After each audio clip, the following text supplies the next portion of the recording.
सभी साथियों का नमस्कार। एक बार फिर से आप सभी का आपके अपने कबीर एग्जाम के डिजिटल स्टडी प्लेटफॉर्म पर स्वागत है। मेरा नाम है संदीप कुमार और आज अपने करेंगे एग्रीकल्चर सुपरवाइजर से रिलेटेड जो अपने 5,000 क्वेश्चनों की सीरीज है वो करेंगे। और थोड़ा सी मैं माफी चाहता हूँ कि थोड़ा सा क्या है कि तबीयत खराब होने की वजह से क्लासेस को कंटिन्यू नहीं कर पाए। तो अभी क्या है, डेली शाम को 7:30 बजे अपनी क्लास है, उसको कर लिया करेंगे। फिलहाल आपकी स्क्रीन के ऊपर आपको दिखाई दे रहा है कि राजस्थान भारत के दूध उत्पादन में कितने प्रतिशत योगदान करता है। ऑप्शन ए जो है आपके सामने 6%, 10%, 18% और 12%। ठीक है। अगर अपने बात करें राजस्थान भारत के कितने प्रतिशत दूध है वो उत्पादन करता है या योगदान है, तो सबसे पहले अपने बात कर लेते हैं विश्व की। तो विश्व की अगर बात करें तो विश्व में क्या है, भी भारत जो का योगदान है वो कितना है, वो भी 18% है। कितना? 18%। और भारत के अंदर जो राजस्थान का दुग्ध उत्पादन में जो योगदान है वो कितना है, वो भी क्या है, 18% है। याद रखिएगा कितना प्रतिशत है सर, 18% है। तो पहले क्वेश्चन का जो जवाब होगा वो क्या होगा भाई, कितने प्रतिशत? 18%। उत्तर नंबर 3 यहाँ पर क्या है, बिल्कुल सही रहने वाला है, जिसने उत्तर नंबर 3 जवाब दिया है। जितने भी साथी अभी लाइव जुड़ चुके हैं सभी से मेरा अनुरोध है कि लाइव सेशन को शेयर कर दीजिएगा, ताकि ज्यादा से ज्यादा स्टूडेंट्स इन क्वेश्चनों का लाभ उठा पाए। बहुत ही जो इम्पोर्टेंट जो क्वेश्चन है वो आपके लिए लेकर आएंगे। डेली 7:30 बजे यूट्यूब पर अपनी जो लाइव क्लास आएगी डेली शाम को।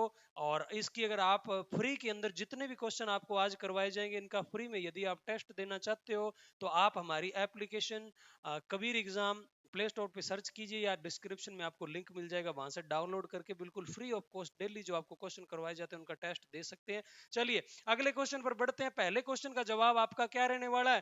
पहले क्वेश्चन का जवाब आपका रहेगा 18%। चलिए आगे वाले क्वेश्चन पर बढ़ते हैं कि राजस्थान राज्य पशु प्रबंधन एवं प्रशिक्षण संस्थान कहां पर है। वेरी वेरी इंपॉर्टेंट क्वेश्चन है। राजस्थान राज्य पशु प्रबंधन एवं प्रशिक्षण संस्थान की बात करें तो ये प्रशिक्षण संस्थान कहां पर है। देखिए राजस्थान राज्य पशु प्रबंधन एवं प्रशिक्षण संस्थान की बात करें तो ये कहां पर पड़ता है, जयपुर में पड़ता है। वेरी वेरी इंपॉर्टेंट रहेगा आपका ये क्वेश्चन। राजस्थान राज्य पशु प्रबंधन एवं प्रशिक्षण संस्थान कहां पर स्थित है। वेरी वेरी इंपॉर्टेंट रहेगा परीक्षा की दृष्टि से, कहां पर है सर, ये जयपुर में है। चलिए अपने आगे वाले क्वेश्चन की तरफ बढ़ते हैं। आगे वाला क्वेश्चन आपका क्या है जी? आगे वाला क्वेश्चन है गो पशु परियोजना निदेशालय कहां पर स्थित है। गो पशु परियोजना निर्देशालय कहां पर स्थित है। वेरी वेरी इंपॉर्टेंट रहेगा परीक्षा की दृष्टि से। हिसार में। हिसार में आपको पता है घोड़े का जो प्रजनन केंद्र है, लखनऊ या कानपुर में या फिर मेरठ में, क्या जवाब रहेगा? तो हिसार में भी नहीं है, लखनऊ में भी नहीं है, कानपुर में भी नहीं है। एक नंबर जवाब आपका बिल्कुल सही रहेगा। गो पशु परियोजना निदेशालय है वो मेरठ के अंदर स्थित है बेटा जी। कहां पर है? मेरठ में है। चलिए अपने आगे वाले क्वेश्चन की तरफ बढ़ते हैं। 24 नंबर क्वेश्चन। पहली क्लास में आपको 20 क्वेश्चन करवा दिए थे, उसी रिलेटेड अपना आज 21, 22, 23 और ये 24 नंबर क्वेश्चन पढ़ रहे हैं। वेरी वेरी इंपॉर्टेंट क्वेश्चन है आपका टेक्नोलॉजी मिशन ऑन डेयरी। ठीक है, टेक्नोलॉजी मिशन ऑन डेयरी कब शुरू हुआ था? 1994 में, 2002 में, 1998 में या 2006 में? जल्दी से आप जवाब दीजिए कि कब शुरू हुआ था टेक्नोलॉजी मिशन ऑन डेयरी। कब शुरू हुआ था टेक्नोलॉजी मिशन ऑन डेयरी? 1994 में, 2002 में, 1998 में या फिर अपने बात करें 2006 में। ठीक है, 2006 में। चलिए वेरी वेरी इंपॉर्टेंट रहेगा जी। उसके बाद में आप बताइए कि इसका उत्तर क्या रहने वाला है। इसके साथ साथ आपको पता है कि टेक्नोलॉजी मिशन ऑन ऑयल भी था एक, जो कि 1986 के अंदर। एक तो था टीएमओ, ठीक है, ये भी आप याद रखिएगा, टीएमओ टेक्नोलॉजी मिशन ऑन ऑयल, यानी कि तेल उत्पादन को बढ़ावा देने के लिए ये जो लागू किया गया था 1986 में किया गया था, ये टीएमओ याद रख लीजिएगा। फिर यहाँ पे फिलहाल टेक्नोलॉजी मिशन ऑन डेयरी की बात हो रही है तो ये 2006 के अंदर क्या है, शुरू हुआ था। कब शुरू हुआ था? 2006 के अंदर ये शुरू हुआ था। टेक्नोलॉजी मिशन ऑन डेयरी की जो शुरुआत 2006 में हुई थी। अच्छा sir, technology mission on dairy की शुरुआत 2006 में हुई थी? जी बिल्कुल, 2006 के अंदर आपके शुरुआत हुई थी। चलिए आगे वाले क्वेश्चन की तरफ अपने रुख कर लेते हैं। आगे वाला क्वेश्चन आपका क्या है? आगे वाला क्वेश्चन कह रहा है कि अखिल भारतीय संवित जो गौ पशु योजना है वो कब शुरू हुई थी? अखिल भारतीय समन्वित गौ पशु योजना की बात करें कब शुरू हुई थी, तो वेरी वेरी इंपॉर्टेंट रहेगा आपकी परीक्षा की दृष्टि से। 1962, 1968, 1966 या 1970? क्या जवाब रहने वाला है इसका? 1962, 1968, 1966, 1970? क्वेश्चन को ध्यान से पढ़िएगा, बहुत ही इंपॉर्टेंट और कंफ्यूजन भरे क्वेश्चन रहते हैं। अखिल भारतीय समन्वित गौ पशु योजना कब शुरू हुई थी? तो 3 नंबर जवाब यहाँ पर बिल्कुल सही रहेगा। 1966 के अंदर सर क्या है, शुरू हुई थी अखिल भारतीय समन्वित गौ पशु योजना की शुरुआत कब हुई थी? सर ये कब हुई थी? आपके 1966 के अंदर हुई थी। चलिए अपने आगे वाले क्वेश्चन की तरफ रुख कर लेते हैं। आगे वाला क्वेश्चन क्या है आपका? दुधारू गाय का शरीर होता है, मतलब जो दूध देने वाली गाय होती है ना, एक तो भारवाहक गाय होती है, एक आपकी दूध देने वाली गाय होती है, और तीसरी आपकी मांस उत्पादन के लिए होती है। तो मांस उत्पादन में तो जाहिर सी बात है, जिनका मांस उत्पादन अगर करेंगे तो उनका शरीर मोटा होगा, और भारवाहक की बात करें तो वो फुर्तीले या फिर वजन ढोने उस टाइप मीडियम टाइप का होगा। लेकिन दूध देने वाली दुधारू पशु जो गाय है उनका शरीर क्या होता है? एक्चुअल में छोटा होता है। वेरी वेरी इंपॉर्टेंट रहेगा क्वेश्चन, क्या होता है? छोटा होता है। क्या होता है? छोटा। चलिए आगे वाले क्वेश्चन की तरफ बढ़ते। ए नंबर जवाब बिल्कुल यहां पर सही रहेगा। आगे है कि कोसी नाम से किस गाय की नस्ल प्रसिद्ध है? Very very important question. चलिए आज की क्लास में आप जवाब दीजिएगा। जितने भी साथी एग्रीकल्चर सुपरवाइजर की तैयारी कर रहे हैं, अभी अगर आप हमारे साथ जुड़े हुए हैं तो आपकी जानकारी के लिए बता दूं कि एग्रीकल्चर सुपरवाइजर का कंप्लीट कोर्स आप हमारी एप्लीकेशन पे जाके खरीद सकते हैं मात्र 799 रुपए में। डेमो क्लासेस आप उससे पहले ले सकते हैं। टेस्ट सीरीज हमारी चल रही है जिसमें आपको 11वीं और 12वीं की कंप्लीट बुक को ऑब्जेक्टिव टाइप में हमने चेंज करके उसको as a test paper upload कर दिया है। यदि आप उसके नोट्स पढ़ना चाहते हो तो नोट्स पढ़ सकते हो, नो इशू, कोई प्रॉब्लम नहीं है। नोट्स पढ़ने के बाद आप अपनी तैयारी को जांचना चाहते हो कि सर क्या हमें क्वेश्चन याद हुए या नहीं हुए, तो आप वहां पे टेस्ट दे सकते हो। टेस्ट जैसे ही सबमिट करोगे तो आपके नेगेटिव और पॉजिटिव मार्क निकाल के स्कोर वहां पर आ जाएगा। इसके साथ साथ जो यूट्यूब पर 5000 आपको क्वेश्चन करवाए जाएंगे, इनके भी आपको नोट्स और जो क्वेश्चन है टेस्ट इनका दे सकते हो आप। और उसके बाद में अगर बात करें तो 51 मॉडल पेपर एग्रीकल्चर सुपरवाइजर के सिलेबस पर आधारित 51 मॉडल पेपर है, वो हम वहां पर आपको प्रोवाइड करवा रहे हैं। 3000 जीके के, 2000 हिंदी के और 5000 वेरी वेरी इंपॉर्टेंट एग्रीकल्चर के भूतपूर्व में जितने भी एग्जाम हुए हैं, agriculture supervisor, JET, ICR, BHU, इन सभी के जितने भी एग्रीकल्चर से रिलेटेड है उन सभी को आप एक्सेस कर सकते हो, उनका टेस्ट दे सकते हो। मात्र और मात्र 499 रुपए में हमारी टेस्ट सीरीज खरीदिए और डाउनलोड कर सकते हैं प्ले स्टोर से कबीर एग्जाम ऐप को, या फिर आप डिस्क्रिप्शन में दिए गए लिंक पर डायरेक्ट जाके एप्लीकेशन को डाउनलोड कर सकते हैं। फिलहाल कोसी गाय कौन सी नस्ल जो है वो प्रसिद्ध है? कोसी गाय की बात करें तो मालवी, जरसिंधी या मेवाती। तो अगर मेवाती जो होती है उसे कोसी भी बोला जाता है। मेवाती को क्या बोला जाता है सर? मेवाती को कोसी भी बोला जाता है। 3 नंबर आंसर बिल्कुल यहाँ पर राइट रहेगा। चलिए आगे वाले क्वेश्चन पर बढ़ते हैं। आगे वाला क्वेश्चन आपका है कि गरीब की गाय के नाम से कौन सी प्रसिद्ध है? गरीब की गाय के नाम से कौन सी विख्यात है? देखिए गाय के अंदर ही गाय है एक, है ना।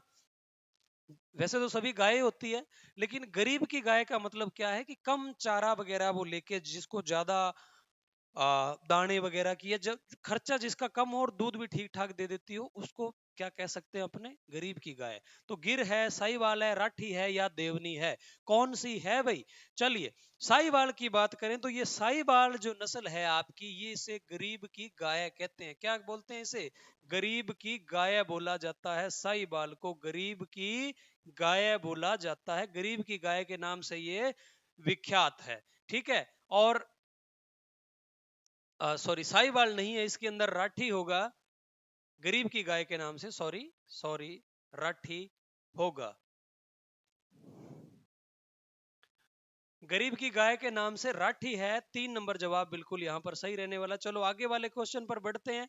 आगे वाला क्वेश्चन है आपका कौन सा? 29 नंबर क्वेश्चन है कि गाय की किस नस्ल में अगले थन पिछले थनों की अपेक्षा लंबे होते हैं? यानी कि ये जो थन हैं, आगे वाले थन तो आपके इस प्रकार से हैं और पीछे वाले जो थन हैं वो इस प्रकार से हैं। ठीक है। तो कौन सी गाय के अंदर जो लेवा है वो इस प्रकार का पाया जाता है? ठीक है, इस प्रकार का लेवा जो है वो पाया जाता है। आगे वाले थन लंबे होते हैं और पीछे वाले थन क्या थोड़े से छोटे होते हैं। तो क्वेश्चन है कि गाय की किस नस्ल में अगले थन पिछले थनों की अपेक्षा अधिक लंबे होते हैं? गिर, राठी, रेड सिंधी या फिर कांकरेज? कौन सी गाय होती है? कांकरेज के अंदर जो है 29 नंबर क्वेश्चन है, गाय की किस नस्ल में अगले थन पिछले थनों की अपेक्षा लंबे होते हैं? तो वो कौन से होते हैं बेटा जी? कांकरेज के होते हैं। किसके होते हैं? कांकरेज के होते हैं। चलिए, आज का आपका आगे वाला क्वेश्चन क्या है? आगे वाले क्वेश्चन की तरफ बढ़ते हैं। और आगे वाला क्वेश्चन आपका क्या कह रहा है? आगे वाला क्वेश्चन कह रहा है कि नस्ल सर्वाधिक फुर्तीली व बुड़कीली होती है? कौन सी नस्ल जो है होलिस्टीन? वैसे गाय की बात चल रही है, ठीक है, गाय की बात चल रही है। तो गाय के अंदर अपने बात करें यहां पर, गाय की ऐसे लिख लेते हैं, गाय की कौन सी गाय की कौन सी नस्ल सर्वाधिक फुर्तीली व भड़कीली होती है? तो आयर शायर जो होती है वो सबसे ज्यादा गाय में क्या होती है? फुर्तीली व भड़कीली होती है। कौन सी नस्ल? आयर शायर। अगर मुर्गी की बात करें, मुर्गी के अंदर कौन सी जो नस्ल होती है सबसे भड़कीली होती है? तो असील होती है मुर्गी में। अगर अपने बात करें किसमें, भैंस के अंदर कौन सी नस्ल जो सबसे ज्यादा क्या है? भड़कीली और फुर्तीली होती है? तो टोडा होती है। क्या होती है? टोडा जो नस्ल होती है ना, वो सबसे ज्यादा भड़कीली और फुर्तीली होती है। ठीक है, तो ये 10 क्वेश्चन आपने डेली के आपको 10 या 20 मिनट में सॉल्व करवाएंगे। इंपॉर्टेंट क्वेश्चन है। जितने भी साथी एग्जाम अगर पीछे अपने देखें, मैंने खुद एग्रीकल्चर सुपरवाइजर की जब तैयारी की थी तो इन क्वेश्चनों को बिल्कुल नोट डाउन करके रखा था। धीरे धीरे 10 क्वेश्चन डेली किया करता था। आप भी 10 मिनट का टाइम लगा के क्लास अटेंड जरूर कीजिए। अभी जैसे ही क्लास खत्म होगी तो कबीर एग्जाम ऐप पर जाना है और बिल्कुल आप फ्री ऑफ कॉस्ट इस टेस्ट को दे सकते हो। ठीक है, जैसे ही आप कबीर एग्जाम एप्लीकेशन को ओपन करेंगे तो आप वहां पर ऑल टेस्ट में जाओगे। ऑल टेस्ट में जाके वहां पर फ्री टेस्ट 2 लिखा होगा। ठीक है, जैसे ही आप क्या कहां पे जाओगे? ऑल टेस्ट में जाओगे। चलो मैं कबीर एग्जाम एप्लीकेशन जो है उसको खोल के दिखा देता हूं। सबसे पहले आप क्या करोगे? सिंपली आपको कबीर एग्जाम एप्लीकेशन ओपन करना है, जैसे कि आपकी स्क्रीन पर अभी दिखाई देगा। कबीर एग्जाम एप्लीकेशन को आपको बेटा ओपन करना है। ये अपनी कबीर एग्जाम एप्लीकेशन ओपन होगी। ओपन होने के बाद में आपको सिंपली करना क्या है? यहां पर आपको ऑल टेस्ट दिखाई दे रहा है। ऑल टेस्ट पे आपको क्या करना है? क्लिक करना है। जैसे ही आप ऑल टेस्ट पे क्लिक करोगे तो आपको क्या लिखना है? ऊपर ही ऊपर आ जाएगा आपके पास ऑप्शन एमसीक्यू टेस्ट। जैसे ही आप एमसीक्यू टेस्ट के ऊपर क्लिक करोगे तो आपके सामने ये देखिए जितने भी अपने जो टेस्ट हैं वो डाले गए हैं वो टेस्ट आ जाएंगे। यहाँ पर ऊपर ही ऊपर क्लास खत्म होते ही यहाँ पर आ जाएगा आपके सामने लिखा हुआ फ्री टेस्ट 2। ठीक है, फ्री टेस्ट 2 नंबर, यानी कि 2 नंबर वाली आपकी आज ये क्लास है। पहली क्लास में आपको 20 क्वेश्चन करवाए थे, आज वाली क्लास में 10 क्वेश्चन करवाए हैं। इनके ऊपर क्लिक करके आप इसका टेस्ट दे सकते हो। बहुत ही बढ़िया इसका पैटर्न है। चलिए एक बार फिर से जितने क्वेश्चन आपको करवाई मैं थोड़ा सा एक बार मोटा मोटा आपको उनका रिवीजन करवा देता हूँ। लौट चलते हैं वापिस अपनी क्लास में अपने क्वेश्चनों पर। ठीक है, चलिए 29 नंबर क्वेश्चन उल्टे ही शुरू कर देते हैं इनको। आपका 29 नंबर क्वेश्चन कौन सा था? अभी गाय की कौन सी नस्ल की 30 नंबर क्वेश्चन, सॉरी पीछे से शुरू करते हैं ना। 30 नंबर क्वेश्चन ये लीजिए, गाय की कौन सी नस्ल सबसे ज्यादा भड़कीली फुर्कीली होती है? आप कहेंगे सर आयर शायर होती है, मुर्गी में सील होती है, भैंस में टोडा होती है। That is clear. चलिए 29 नंबर क्वेश्चन की अपने बात करें, 29 नंबर क्वेश्चन की अपने बात करें तो ये आ गया, गाय की किस नस्ल में अगले थन जो होते हैं वो पिछले थनों की तुलना क्या होते हैं भाई? अधिक लंबे होते हैं। मैंने अभी आपको बताया आगे वाले थन ऐसे मान लीजिए और पीछे वाले थन ऐसे मान लीजिए। किसी पशु का लेवा यदि इस प्रकार से है तो वो कौन सी गाय होगी? सर वो कांकरेज गाय होगी। कौन सी गाय होगी? 4 नंबर आंसर बिल्कुल सही रहेगा। ठीक है, उसके बाद में अगर अपने बात करें 28 नंबर क्वेश्चन की, तो 28 नंबर क्वेश्चन आपका जो है 28 नंबर क्वेश्चन 28 नंबर क्वेश्चन गरीब की गाय के नाम से विख्यात है। तो राठी जो गाय होती है उसे गरीब की गाय कहते हैं। चलिए 27 नंबर क्वेश्चन की तरफ बढ़ते हैं। 27 नंबर क्वेश्चन है आपका कि कोसी के नाम से कौन सी गाय की नस्ल को जाना जाता है? तो मेवाती नस्ल को क्या दूसरा नाम इसको कोसी भी कहते हैं भाई। क्या कहते हैं? कोसी भी कहते हैं। चलिए 26 नंबर क्वेश्चन की अगर अपने बात करें तो 26 नंबर क्वेश्चन है, दुधारू गाय का शरीर कैसा होता है? तो दुधारू गाय का शरीर क्या होता है बेटा? छोटा होता है आकार की बात करें तो। चलिए 25 नंबर क्वेश्चन की अपने बात करते हैं। 25 नंबर क्वेश्चन जी। 25 नंबर क्वेश्चन कह रहा है कि अखिल भारतीय समन्वित गो पशु योजना की शुरुआत कब हुई थी? कब हुई थी भाई? 1962 में, 68 में या 66 में? तो कब हुई थी? 1966 के अंदर क्या है, अखिल भारतीय समन्वित गो पशु योजना की शुरुआत हुई थी। चलिए, मेरी आवाज आप सभी तक आ रही होगी और उम्मीद है कि थोड़ा सा क्या लाइट का सेटअप है वो गड़बड़ा गया है, तो उम्मीद करूंगा कि आप सभी लोग